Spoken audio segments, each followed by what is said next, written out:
Assalamualaikum warahmatullahi wabarakatuh. Halo teman-teman semuanya, aku Rismanur Anggriani dan pada kesempatan kali ini aku akan membahas satu topik terkait koperasi syariah sebagai pilar ekonomi kerakyatan. Materi yang pertama terkait dengan pengertian. Pengertian dari koperasi syariah adalah lembaga keuangan yang beroperasi berdasarkan prinsip-prinsip syariah Islam seperti larangan riba, larangan ghohar, larangan masyir, prinsip keadilan, tolong-menolong, dan kerjasama, sistem bagi hasil. Kemudian yang kedua terdapat perbedaan koperasi syariah dan konvensional. Aku akan membahas aspek dari sistem koperasi konvensional. Sistem keuangannya berupa bunga, prinsip profit oriented, akadnya tidak spesifik, serta pengawasan dari dinas koperasi. Yang kedua, aspek dari koperasi syariah, sistem keuangannya bagi hasil, prinsipnya syariah dan keadilan sosial, akadnya akad-akad syariah, dan pengawasan oleh Dewan Pengawas Syariah.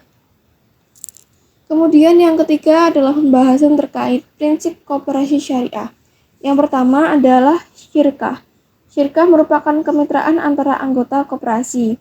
Yang kedua, mudharabah, kerjasama antara pemilik modal dan pengelola.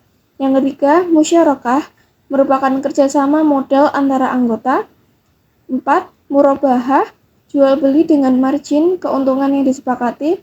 Dan yang kelima, wakalah dan wadiah, amanah dan titipan. Selanjutnya terkait peran koperasi syariah dalam ekonomi kerakyatan pemberdayaan UMKM. 1. Koperasi syariah menjadi sumber permodalan bagi usaha kecil tanpa bunga. 2. Meningkatkan kesejahteraan anggota. Ketiga, berbasis bagi hasil. Koperasi membantu distribusi pendapatan yang adil. Keempat, menumbuhkan jiwa kewirausahaan Islami. Kelima, mendorong usaha yang halal dan produktif. Keenam, mendukung ekonomi lokal dan nasional. 7. Koperasi menjadi motor penggerak ekonomi berbasis komunitas. 8. Pemerataan ekonomi. Dan yang ke-9 adalah koperasi syariah melibatkan masyarakat bahwa sebagai pelaku aktif bukan hanya konsumen. Selanjutnya terdapat tantangan sendiri. Yang pertama, kurangnya literasi keuangan syariah. Kedua, minimnya dukungan teknologi. 3. Keterbatasan akses pasar. Dan yang keempat adalah regulasi dan pengawasan yang belum maksimal. Solusinya yang pertama, edukasi dan pelatihan. Kedua, digitalisasi koperasi. 3. Kolaborasi dengan lembaga keuangan syariah lain. Dan yang keempat, reformasi kebijakan dan pembinaan koperasi oleh pemerintah.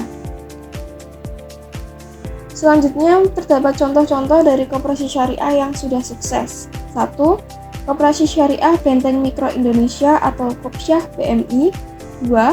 Fokus pada pembiayaan mikro dan pembinaan masyarakat. 3. Koperasi Syariah 212. 4. Berbasis semangat kolektif umat Islam untuk berdaya secara ekonomi.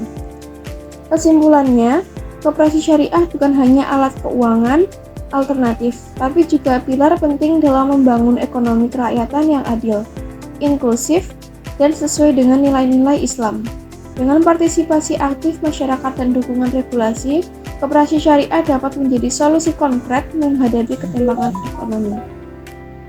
Itu saja materi yang dapat saya sampaikan. Apabila terdapat kesalahan materi dalam penyampaian, saya mohon maaf. Wassalamualaikum warahmatullahi wabarakatuh.